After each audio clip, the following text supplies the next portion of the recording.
Bonjour, bienvenue dans cette capsule vidéo consacrée à la maintenance sous ses aspects économiques. Nous aborderons le chiffre d'affaires d'une entreprise, le coût de revient d'un produit, les objectifs de la maintenance surtout en termes de coûts, la problématique des coûts de maintenance, les coûts en maintenance corrective, les coûts en maintenance préventive, le choix d'une forme de maintenance entre le préventif et le correctif, le coût du cycle de vie d'un produit ou le life cycle cost, l'actualisation des coûts et enfin la rentabilité d'un investissement. La principale source de revenus d'une entreprise est la vente des produits ou des services qu'elle fabrique. À ces revenus peuvent éventuellement s'ajouter les recettes des valeurs boursières et immobilières. L'ensemble de ces revenus constitue ce qu'on appelle le chiffre d'affaires. Sur ce chiffre d'affaires, on enlève les coûts de production et les charges indirectes. Il reste donc à la fin un résultat. Si ce résultat est positif, on parlera de bénéfice. Si ce résultat est négatif, on parlera de perte. Le résultat, bien entendu, est la différence entre le chiffre d'affaires et les charges fixes et variables. Le coût de production, lui, peut se décomposer, entre autres, entre les coûts de fabrication, les coûts de maintenance qui vont nous intéresser et les coûts des matières premières. Les coûts de maintenance qui vont comprendre tous les aspects logistiques de la maintenance, les coûts de main-d'œuvre, les coûts des pièces de rechange, le coût de la sous-traitance. L'objectif de l'entreprise va donc de trouver des moyens d'accroître le résultat afin d'augmenter ses bénéfices. Cela passe par la diminution des charges et l'accroissement des ventes. Comment diminuer les charges? Eh bien, en diminuant les coûts de production. La diminution des coûts de production va passer par la diminution des coûts de maintenance et également la diminution des coûts de non-production. L'accroissement des ventes va se traduire par une augmentation nécessaire de la productivité. On retrouve donc dans ces différents éléments les objectifs de la maintenance, c'est-à-dire garantir la disponibilité des matériels au coût optimum. Quelles sont les composantes du coût de revient d'un produit? La part la plus importante revient à ce que l'on appelle la masse salariale, c'est-à-dire l'ensemble des salaires versés dans l'entreprise. S'ajoutent les coûts liés au fonctionnement de tous les services administratifs, comme la comptabilité, les ressources humaines, etc. Il faut aussi prendre en compte le coût des énergies nécessaires à la réalisation du produit, les locaux pour stocker le produit, locaux qui peuvent être également loués, les coûts liés à la vente du produit par tous ces aspects marketing et publicitaires, bien entendu toutes les charges sociales versées par l'entreprise, le coût des matières premières nécessaires à l'obtention du produit, le coût des investissements, c'est-à-dire des machines dont on a eu besoin pour réaliser le produit, le coût de tous les outillages, rentrant en compte également dans la fabrication du produit, le coût de toutes les études nécessaires pour pouvoir réaliser et fabriquer ce produit, et bien entendu, les différents coûts de maintenance pour garantir la disponibilité de toute la chaîne de production. Refaisons un point sur les objectifs de la maintenance. Le premier objectif est le zéro panne, c'est-à-dire garantir la disponibilité des équipements de production. Le deuxième objectif est de réaliser des interventions de maintenance de qualité dans le respect de la charte qualité de l'entreprise. Troisième objectif, le zéro accident lors des interventions de maintenance par la prévention des risques liés aux activités de maintenance. Objectif qui rejoint le zéro accident, un objectif de sécurité pour pouvoir garantir la sécurité des personnes et des biens dans l'entreprise. Un objectif de disponibilité des outils de production. Et puis, ce qui va nous intéresser, un objectif de maîtrise des coûts. Posons-nous la question maintenant de la problématique des coûts de maintenance. Cette problématique est la suivante. Quel est le niveau de préventif à appliquer par rapport au correctif? C'est-à-dire, est-il plus intéressant d'un point de vue économique de ne faire que du préventif ou de ne faire que du correctif? Plaçons-nous sur un système d'axes où nous aurons en abscisse la répartition des heures entre le préventif et le correctif et en ordonnée les coûts de maintenance. Lorsque nous allons tracer les coûts de la maintenance corrective et de la maintenance préventive, nous allons obtenir ces deux courbes. Nous constatons que la courbe du coût du préventif est une droite et que plus nous appliquons de préventif et plus ces coûts augmentent. Et à contrario, les coûts du correctif diminuent. Si nous additionnons le coût du préventif et le coût du correctif, nous obtenons cette courbe qui représente le coût total optimisé avec ici un minimum. Cette courbe va nous permettre de définir un certain nombre de zones. Une zone tout à gauche où l'on constate que nous ne faisons pas assez de préventif puisque les coûts de correctif sont élevés. Une autre zone à droite où là, comme nous l'avons dit, c'est l'inverse. Les coûts du préventif sont importants et nous trouvons au milieu un niveau optimal de préventif, donc zone qui se trouve autour du minimum du coût total optimisé et qui nous dit que l'optimum des coûts de maintenance est obtenu lorsque l'on pratique 30% de préventif et 56% de correctif. Les 14% restants sont liés plutôt aux interventions de maintenance améliorative. Quelle est donc la problématique majeure qui se pose à tout responsable maintenance? Eh bien, c'est de pouvoir justifier une politique de maintenance préventive. Comment va-t-il pouvoir justifier cette politique? Eh bien, en connaissant les coûts des conséquences d'une défaillance.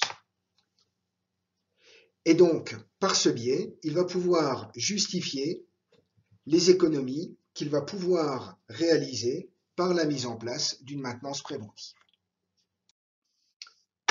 Alors, comment connaître les différents éléments nécessaires pour déterminer les coûts? Eh bien, dans une entreprise, le service comptabilité peut fournir ces éléments-là. On peut définir la comptabilité de deux manières. Tout d'abord, la comptabilité générale. Elle enregistre simplement toutes les dépenses et les recettes d'une entreprise pour dresser à la fin d'une année civile ce que l'on appelle un bilan et pouvoir déterminer le chiffre d'affaires et le résultat. Mais ce qui va intéresser le responsable maintenance, c'est la partie que l'on appelle analytique de la comptabilité. C'est-à-dire que la comptabilité analytique va permettre de répartir les dépenses et les recettes par équipement. Donc que ce soit en termes d'énergie, de matières premières, de personnel, de maintenance, de valeur ajoutée, etc., etc. Donc c'est un service qui va être utile réellement pour pouvoir connaître tous les coûts et les recettes affectées à un équipement particulier. Alors, comment connaître les coûts en maintenance corrective? Tout d'abord, nous allons déterminer les coûts directs induits par la défaillance. Donc, dans ces coûts directs, nous avons la main-d'œuvre de maintenance, c'est-à-dire le personnel de maintenance intervenant pour remédier à la défaillance. Vont être pris en compte également les frais généraux de fonctionnement du service maintenance. Doivent être pris en compte également les frais de stockage et de magasinage des pièces de rechange. Bien entendu, le coût des pièces de rechange et des outillages nécessaires à l'intervention doit être inclus dans ces coûts directs. Et si des sociétés extérieures interviennent, il faudra les inclure dans les coûts de la sous-traitance.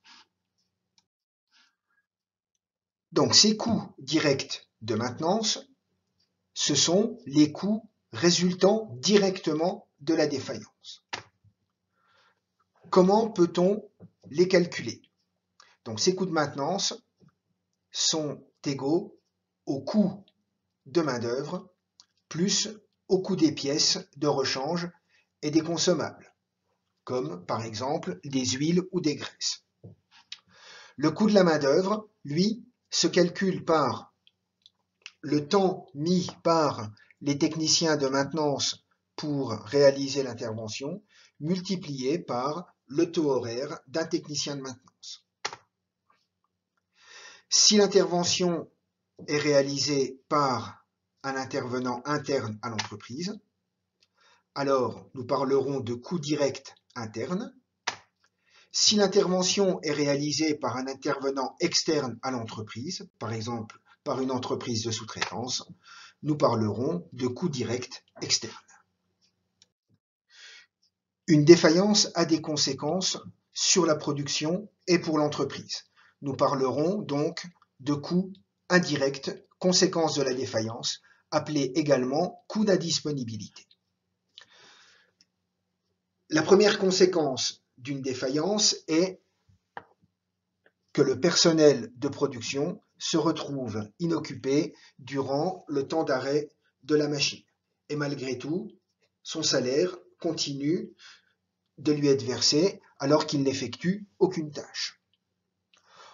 Ensuite, une machine en panne, une machine à l'arrêt, est une machine qui ne produit pas de valeur ajoutée. Donc, l'amortissement de la machine va être retardé. Une machine défaillante peut produire des pièces ou des produits de mauvaise qualité. Il en résultera des coûts supplémentaires, par exemple pour trier les pièces ou retoucher les pièces. Une machine à l'arrêt va retarder les délais de livraison, donc ce qui peut entraîner aussi pour l'entreprise des pénalités de retard à payer à ses clients. Et si l'arrêt est lié à un éventuel accident, viendront s'ajouter à tous les coûts précédents les conséquences de cet accident du travail. Donc ces coûts de non-maintenance ou de perte de production peuvent représenter 30 à 40% du chiffre d'affaires. Donc, ils comprennent les coûts d'indisponibilité suite aux défaillances, donc qui entraînent une diminution, voire une perte de production, des coûts pour pouvoir remplacer le matériel défaillant pour continuer à produire, des charges qui ne seront pas récupérables puisque le matériel est à l'arrêt, et puis, comme nous l'avons vu également, des pénalités. Donc, cela entraîne une diminution des ventes et puis une augmentation des charges. Dans le cadre des micro-défaillances ou des micro-arrêts, eh bien, ces petits arrêts qui provoquent une perte de rendement vont également entraîner une diminution des ventes. Et enfin, Si l'on a des équipements qui sont surabondants et qui sont en nombre supérieur par rapport aux besoins réels, cela va entraîner une augmentation des charges.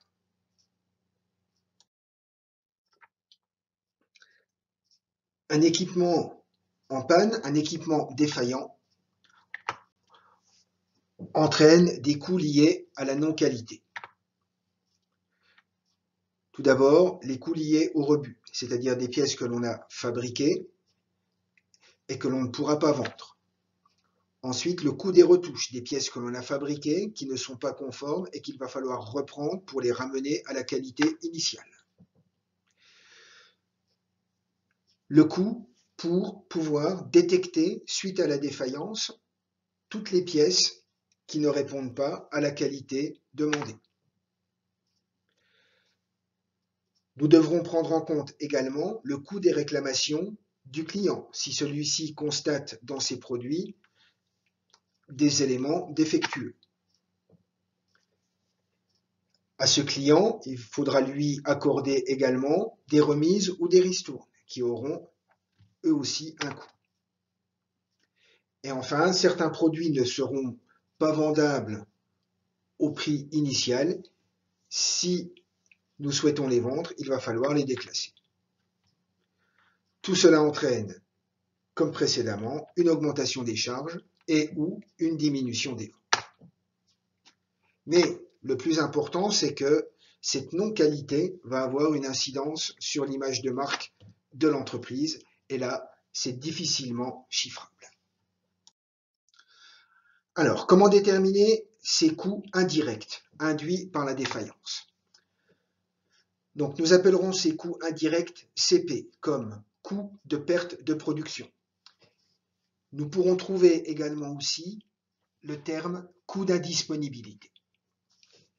Donc, ce coût de perte de production se calcule comme étant le temps d'arrêt de la production, c'est-à-dire le temps durant lequel la machine est arrêtée, que multiplie le taux horaire d'indisponibilité ou de non-production, c'est-à-dire la somme que l'entreprise perd par unité de temps, c'est-à-dire par heure ou par minute, par exemple, lorsqu'une machine est à l'arrêt.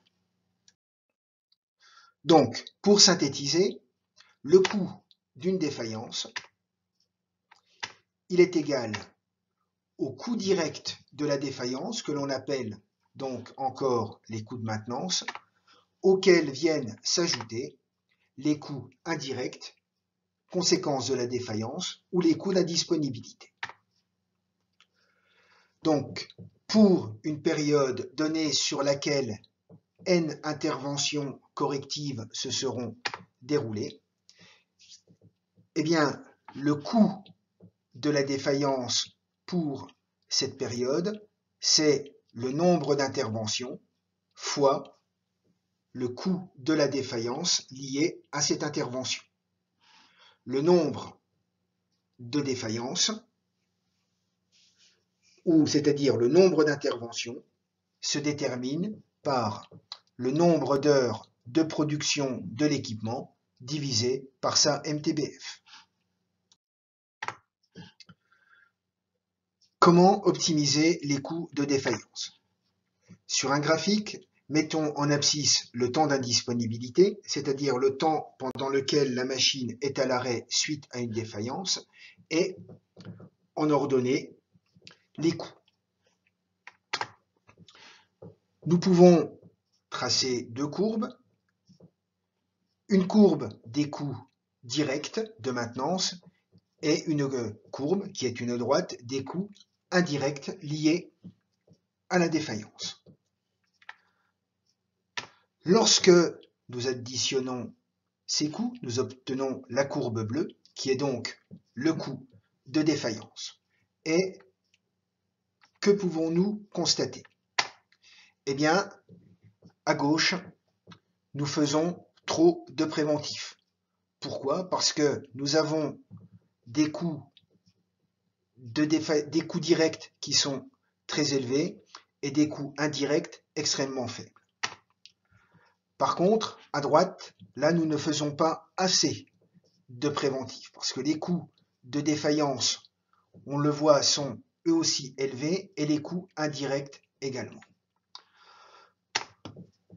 On peut voir qu'entre les deux, il y a une zone économique optimale, donc qui, comme précédemment, revient à environ 30% de préventif et 56% de correctif.